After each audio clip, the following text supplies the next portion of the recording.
we are back. We had John Patrick Hulstein come on last week, and we did not get enough. We had about 20 minutes or so. You have so much to say, John. I just wanted to say thank you for coming back on the show, and welcome as well. Welcome, John. Thank you, Brandon.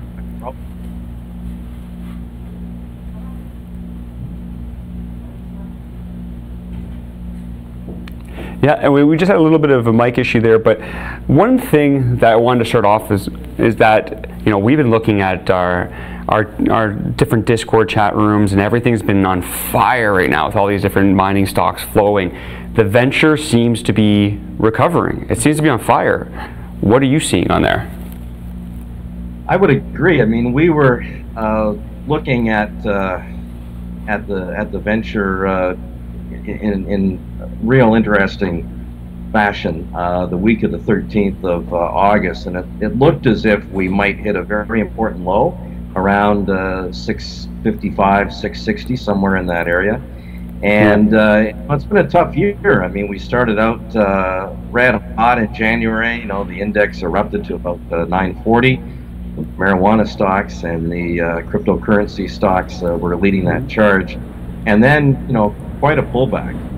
You know, some people thought, you know, maybe this is really a bear market. You know, we maintained all along that we're still in a bull market, and but it was you know, a tough stretch there because the index just continued to drop, you know, month after month, and then it looks like we definitely hit an important bottom around the middle of August. If you look at the long-term charts that we've been putting out the last couple of years, interestingly, there's a very strong band of support between about 708 on the venture and about 660. And sure enough, we hit the bottom of that band of support. You know, came within about a point or two of it, and then all of a sudden, boom! It reacted at that point. Now we're back over 700 this morning, over 720 actually, and in conjunction with all of this, of course, there have been some pretty interesting stories. You know, on the marijuana side, for example, the big deal that we did with Constellation Brands was a game changer, and the marijuana sector has really rebounded strongly. And then on the resource side, you know, we've been seeing some really interesting drill results and some big moves in certain stocks up in the northwest part of BC, which we talked about last week. You had a nice set of results from Avon Resources, Golden Ridge Resources with a copper gold porphyry discovery, and then of course Great Bear Resources out in the Red Lake District. You know, that stock took off like crazy after they came out with some really nice drill results. And of course, McEwen came in, Rob McEwen and McEwen Mining came in for a private placement that they're finalizing right now at $1.45 on that, and some other interesting situations too. So we've, you know, I think what this is leading to potentially, if you look at the chart, and I think at BMR we're blessed with one of the top technical analysts in the business. And you know, the way he's looking at it, the way I'm looking at it right now, we could see a really, really big September. Like, I mean, a powerful September here. Just a bunch of things are coming together, technically and fundamentally. There's been a lot of money going into the ground as well, you know, exploration-wise in some key areas, and those results are going to start coming out in September. You know, lots more to come from Northwest BC. I'm looking forward to getting up into the Golden Triangle again in September, into the SK camp, and further north up where GT Gold is drilling. That's interesting as well. So there's lots to come. Technically, getting through that 720 area on the venture is really significant. That's the 50-day moving average. That has been strong resistance for quite a while now, and it's also the 1,000-day moving average. And here's something to think about. You don't often see this, but I think later in the year here, we're going to see that 1,000-day moving average for the venture reverse to the upside, and that will power the next stage of this bull cycle, which I'm convinced we're in. I think we're going to go to the highs here. And one final point on this, it's fascinating. 2018 looks like 2016 in reverse. because we hit a high in January this year. We came back a 30% correction to the August low, and then we move forward, and we have a new up wave. In 2016, we started weak. We hit an all-time low in early 2016 in January, and then the index went on a 7-month tear. It peaked for the year in August, and then it kind of struggled for the rest of the year. So this is like 2016 in reverse. Yeah. I love John. Yeah, the amount of, I'm just sitting here and I'm just listening. I'm just listening and soaking it in. But it's interesting that you say like the situation we're in right now, and we can talk about that later on as well. You know, what's happening with, everyone wants to know what's happening with Garibaldi. We spoke about it last time. Everyone wants to know what's happening with Canada Cobalt Works, CCW. But what I'm really curious about is, we're looking at that now. What first brought you to those companies that you thought, you know what, I think this area, I think these companies have something that can really work? What first put you there, and what are your thoughts on it still as of today? Are you talking about Garibaldi specifically? Obviously with Garibaldi, that was just, a lot of research on not only the Nickel Mountain project, but the SK camp in general, right? So part of it is just getting boots on the ground, getting a feel for the district, going through a lot of historical data, and looking at the people involved, management and the geological crews are critical. With Garibaldi, I think the turning point was when you had these guys like Everett Makela, of course, Dr. Peter Lightfoot getting involved, these nickel experts from Sudbury. And interestingly enough, the northwest part of BC was not really looked at ever, by these nickel specialists from out in Sudbury. So it took these guys from out in Sudbury, who lived and breathed nickel mines all their life, to see the potential of what could exist in the SK camp. And I firmly believe that we're looking at the next mine in the SK camp at Nickel Mountain. I really believe it's there. Well, no, and that's great to hear. And if I can ask another question, that was Garibaldi. What about Canada Cobalt Works? What's happening over there, and what put you to that area in the first place? Yeah, that's an interesting, fascinating story, Brandon. I actually, in 2015, I was touring around the Northern Ontario Cobalt camp. It was, the town of Cobalt was like a ghost town. I mean, it was dead as a doornail. This was 2015, in the depths of the bear market. I mean, it was awful, as you know. And I went through the district, and went through the town of Cobalt, and if our crews there at your studio can bring up that map, first of all, of the Northern Ontario area that I'm talking about. You can see, yeah, thank you. You can see Cobalt there, and it's a very broad district. You've got Cobalt, which was the birthplace of Canadian hard rock mining. What happened there in the early 1900s was actually more phenomenal than what we saw with the Klondike Gold Rush. It's an amazing story of the high-grade silver discoveries that were made there. So from Cobalt, it's about an hour and a half drive to the northwest to Goganda. The Goganda district, also big silver producing area in the early 1900s. So Goganda, Cobalt, and to the south at Silver Center, all these areas just lit up. It was an incredible mining rush in the early 1900s. Amazing grades of silver. Over 100 mines were discovered in that Northern Ontario district in the early 1900s. That's, again, the birthplace of Canadian hard rock mining. The Hailbury School of Mines came out of this. I mean, that has produced some really big players in the mining sector.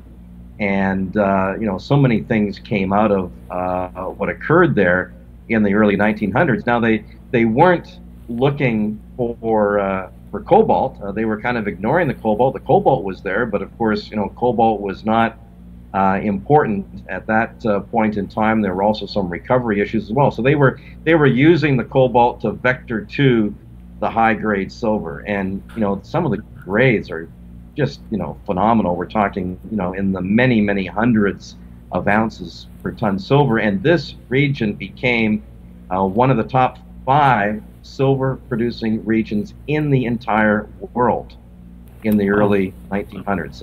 It happened very quickly. It had a big impact. The town of Cobalt just, all of a sudden 10,000 people were living there, and it was crazy. It's a fascinating history. There's a gentleman, by the way, whose name is Peter Fancy, who wrote a series of books. Anybody that's interested in Canadian history or Canadian exploration history should check out what he's done. It's called the Temiskaming Trails. Okay. Peter Fancy is the author. The Temiskaming Treasure Trails, and he's in his 80s. He's still alive. I've spoken to him, and he's chronicled the history of this district. It's absolutely amazing. So I spent time there in 2015 looking at this, and doing a lot of research, a lot of historical research, and looking at the different historical mines. And I came to the conclusion that hey, there's a huge opportunity here. From an exploration standpoint, from a discovery standpoint, and also the cobalt story, that nobody was jumping onto at that point was very evident, in terms of its potential there in 2015. And sure enough, what happened? I mean, cobalt started to take off in 2016 as the electric vehicle revolution kicked further into gear, and the cobalt price just skyrocketed. And that's when this area started to really get some recognition. You had a lot of claims being staked. There was an incredible staking rush in 2016 into 2017, and it was obvious that hey, the game was on, right? And unfortunately, on the negative side of this, I think. You had some promoters that were probably more interested in mining the market than mining a resource. So you had some pretty sharp promoters on Howe Street and elsewhere that just picked up a bunch of claims with no real intention to do anything with them other than to use them to promote their stock. Right. So some of that really good ground in the Northern Ontario Cobalt Camp is unfortunately locked up, I think, in the wrong hands. But the one company that we identified in 2015 that I said at this time a couple of years ago in early 2016, this company would emerge as really the #1 player, and that's Canada Cobalt. At that time, they were known as Castle Silver Resources. And the thing about this company is that they were playing the long game. They had spent millions of dollars long before the cobalt price erupted. They were very forward thinking, and they had spent millions of dollars advancing their property, getting underground access, getting the permitting, doing all the things they needed to do to get ready for what Frank Baza was convinced eventually would be a boom in cobalt, and he was bang on. And so this company also features some people that were involved with Agnico Eagle. Back in the 1980s, Agnico Eagle dominated this district in the 1980s. So you've got all of that local knowledge, all of that district knowledge. And because of that, because of the fact they were so far ahead of everybody else, I mean, this company had its permits, underground access, the only company with underground access, and also, which we'll talk about shortly, a process to actually properly and effectively and efficiently recover the cobalt, because you've got arsenic issues in this district that do complicate the processing of the metal. And so they had all these things in place, and so we said we called it in early 2016. We said, hey, this is going to be the one stock that's going to be the top performer.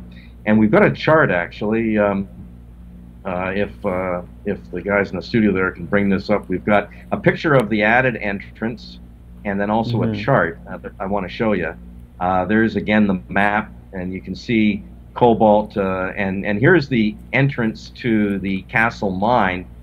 So and this leads to this goes on. There's 11 levels to this mine. I mean, this thing goes on forever. When you go in this thing, it's kind of like a rat maze, because there's tunnels going all over the place. There's a lot of room in there, a lot of room, and veins like you wouldn't believe. Okay, so a lot of the cobalt was left behind. And Nico Eagle mined this in the 1980s, very high grade silver, and the cobalt was left behind. Now, as I said, Canada Cobalt's been the #1 performer. There's a chart right there, 2018. You can see how CCW has just vaulted above everybody else in the camp, and there's a couple of very basic reasons for this. Number one, they're the only company in the district with underground access. You really do need underground access here. They're permitted for that. They're actually hauling material out of there. They've got a mini pilot plant set up right now at the site, so they're actually making concentrate, cobalt-rich concentrate on site, which then goes to SGS to make cobalt sulfate, as we've seen. And so the stock has done remarkably well. It's pulled back a little bit here in the last week or so, but that's just a normal, technical, healthy pullback. I think there's unbelievable things in store for this company going forward, because they're the only company so far to actually produce a cobalt sulfate product. The first company during this battery arms race to do that. That is hugely significant. They're the only company with underground access. They're drilling right now. They're drilling underground. They're drilling also at surface. This is an area, the Castle mine is in an area where there was probably about 50 million ounces of silver produced historically. There's other mines very close by. And so where there's one ore body, gentlemen, there's always another, right? Right. And so I'm convinced they've got one of the best geologists in the district, in Doug Robinson. He's a walking encyclopedia, very renowned in that district. He knows what he's talking about. And I think we're actually going to see not only new discoveries underground, but a new discovery to the east of the mine, where they're drilling right now. So they've got two drill programs going on. They're producing cobalt, rich concentrates on site, and it's a remarkable story. And so these guys have emerged obviously as the #1 player, I think, in the district. It's been the top performing stock. The stock has a good share structure to it. They're the only company as well, and this is really critical when you're investing in the venture. I mean, you got to really look at these share structures, and there's so many companies that have obliterated their share structures. It's unbelievable. Some of these companies treat their stock like toilet paper. I can't figure it out. Canada Cobalt's been really good at maintaining a tight share structure. They've been doing financings at increasingly higher prices, and only 65 to 70 million shares outstanding right now. So they've held their share structure in a very reasonable way, and that's allowed them, obviously, one reason why they've done so well in the market. You don't have a stock with 300 or 400 million shares outstanding. Yeah, and me feel better as an investor. And they haven't had to. I mean, they had all their properties lined up before the cobalt boom started. So that they didn't have to. There was one company that I couldn't believe it. They gave 30 million shares, almost half of their outstanding shares, to acquire a big land package. I mean, companies just throwing paper all over the place, and that's not conducive to building shareholder value. John, you know what? There's lots of rumors going around about other stuff too being found, potentially nickel. I've heard diamonds. I mean, these are just the rumors that are being floated out there. But I think what we're looking for, myself and some friends, we're trying to understand this tech, the Re20Ox process. Can you sort of explain it to us in layman's terms, or give it a shot? First, the history of this goes back to the 1980s actually. There was a research project carried out by the National Research Council. Dr. Ron Molnar was involved in that. He's a solvent extraction specialist, very renowned. And Frank Baza, the current Canada Cobalt CEO, was working with Dr. Molnar on this in the 1980s. So millions of dollars was invested. It was a research project done by Agnico Eagle and the National Research Council. It wasn't specifically about cobalt at that time. It was just trying to come up with some new answers, some new ways to achieve better recoveries of metals in the district. And of course, in this district, you just like anywhere in North America, when it comes to these cobalt situations, you've got very high arsenic levels, really high arsenic. So that can be problematic. So anyway, they advanced this process back in the 1980s, but it kind of got shelved right around 1990. The commodity sector, of course, went bust. And Agnico Eagle actually pulled out of the district. Silver prices plummeted, so the whole process was kind of put on the shelf. And then it was resurrected, in recent years by Frank Baza, looking ahead to the cobalt market that we're into now. And what's revolutionary about this, and I think it truly is revolutionary for the district, because Canada Cobalt has demonstrated, without a smelting process, without having to, use a smelter, that's the key part. They can actually produce a premium grade cobalt sulfate product through this leaching process. It's environmentally friendly, environmentally green. I think it'll be a big topic of discussion, by the way. There's a major conference coming up in the cobalt area in September, around the middle of September. So this is going to be talked about a lot at that conference. So it's a very efficient, very adaptable process. So think of it kind of like peeling away the layers of an onion, okay? So the first thing they target, the first layer they target is the arsenic. And part of the process in that first step actually involves something really simple: very high temperature water. And there's other aspects to it, but very high temperature water. They target the arsenic and they eliminate the arsenic, okay? So that's the first step in the process, is going after the arsenic. They've got a very effective way of doing that, and they've demonstrated, through SGS Lakefield, that even with arsenic as high as 50% in concentrate, they can remove 99% of that. People have to understand that is absolutely huge that they're able to do that. So that's step number one. Step number two in this process is precipitating the metal, going after the base metals and the cobalt, and then crystallizing cobalt sulfate. So that's step number two in the process. And then step number three is when they target the gold and the silver, and they actually are able to put a concentrate into a furnace, create a gold bar that then goes to a metal refinery. So these things are all tackled in stages. First, it's the arsenic.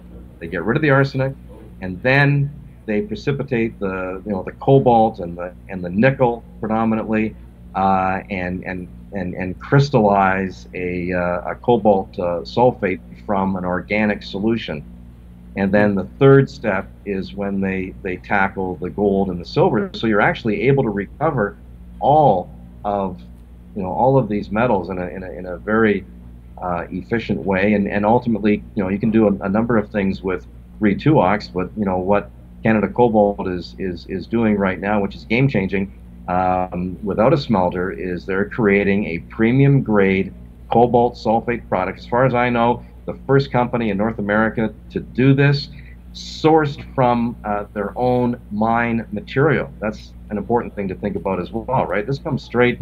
This product originates, from the Castle mine, from underground. And we have video of that too, don't we? Of actual drilling down there. Let's take a look at, we'll talk more about that process. Let's take a look at the underground drilling. Here's what it looks like when they're drilling underground right now at the Castle mine. They're on the first level. And this is actually from an area that's not too far from the number 3 shaft, which was a glory hole that Nico Eagle hit back in 1979 that allowed them to put the Castle Mine into production. They hit a super rich, incredibly rich silver vein. And again, the cobalt veins, and I've seen these veins from my own eyes underground, and they are impressive. You know, they're not, these veins never get terribly wide, but they go on for great distances, and and they can contain some tremendous grades. Grades by orders of magnitude greater than what you see in the Congo, for example. I mean, in the Congo, where that's an area that produces probably 65% of the world's cobalt. That is a potential problem, by the way. We all know about that, and there's a lot of issues there with the Congo. But those grades are about maybe 0.10%. You can get grades in the Northern Ontario Cobalt Camp that are certainly by orders of magnitude greater than that. The key is to efficiently target this stuff and find a way to mine it. And I think Canada Cobalt has done that. So this is scalable, this technology? Some people out there, yeah, okay. Absolutely. I mean, Frank Baza says this is no different than making coffee. You can make as much of it as you want, right? So it's just a matter of you add more. As you make more, you add more ingredients. I mean, they're gonna, the potential of this. If you look at the potential numbers that are involved here, let's say they have a 300 ton per day operation. At the Castle Mine, that's not big. I mean, that's fairly modest, fairly small. It's a simple crush and grind process, which is what they have right now. They're crushing rock, grinding it, getting to a cobalt-rich concentrate. But if you're doing about 300 tons per day of that, you can turn that into about 10 to 30 tons of cobalt-rich concentrate, which then goes through the Re2Ox process, and you can from there probably produce at least 10 tons of cobalt sulfate, and that's going at what $100,000 Canadian per ton, north of that. Prices vary depending on grade and purity and all that sort of stuff, but do the math on that, and it's pretty astronomical. The other thing where Re2Ox I think could really be a game changer in the district is, it may allow Canada Cobalt to actually, at some point here, dominate the district in ways that maybe as Agnico Eagle did back in the 1980s. Other companies may try to tap into this possibly, and it's also a way to kind of clean up the tailings problem in the Northern Ontario Cobalt Camp. I mean, there's huge deposits of tailings in this district. You see them all over, and that is something that Re2Ox can potentially target as well to clean up that problem. I've heard estimates that there's as much as 200 million tons of tailings in the district. Some of it dumped into lakes. That can be fixed as well. Some of it at surface, but so there's an opportunity there on the tailing side. An opportunity, obviously, immediately with, what they're doing at the Castle Mine. All this has to be ramped up, but I mean, they've got the proof of concept and the first company to actually produce a cobalt sulfate product. Now they're looking also with Re2Ox at doing a nickel manganese cobalt formulation.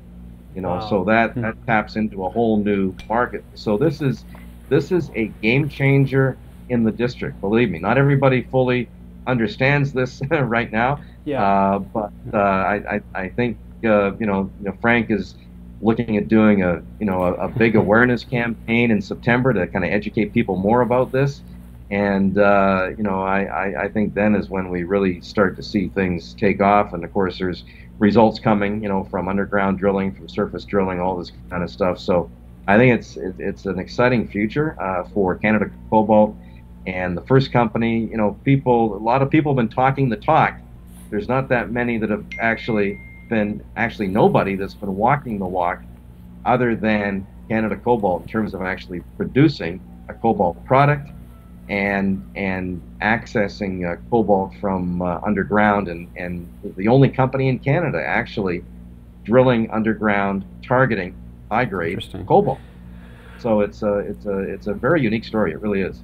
I think a very modest market cap. I mean, you're looking at about 45 million on this thing, 40 to 45 million. I think the upside is huge. Well, we're getting the 1 minute warning here. Yeah. Thank you very much, John, for doing your best at explaining the tech. I know I've been trying to figure it out myself, and I think you did great. So people can find you at bullmarketrun.com, right? Yeah, and we're gonna have a really active September, as I said off the top. I think we're looking at a big run potentially here in the venture. Yeah. I think the venture is a leading indicator. I think it's telling us that we're going to see some good things on the ground. We're going to see more discoveries, and so we're into a very strong market here, and we're going to be on the road a lot, up in the SK camp, back in Northern Ontario, down in the States. We've got some things we're following down there, elsewhere across Canada. So we're in for some exciting times. I'm looking forward to it. Absolutely, yep. And I'm thinking this little jump here in the cannabis sector, some of these speculators might bring some profits over, might make things a little bit even more intense. We'll see. All right. Well, John, it's always a pleasure, my good sir. Thank you for the time. I know there's going to be some people who are going to listen to that. Oh, and that's awesome. They had no idea what it was. We need more John. Hopefully, John, you come on with us more. Love you, man. Yeah, I'd love to. I appreciate the opportunity, and you guys are doing a great job, by the way. So congratulations on what you're doing, and you're reaching out and helping educate a lot of investors. So good work on that front, and would love the opportunity to come back at any time. Thank you very much.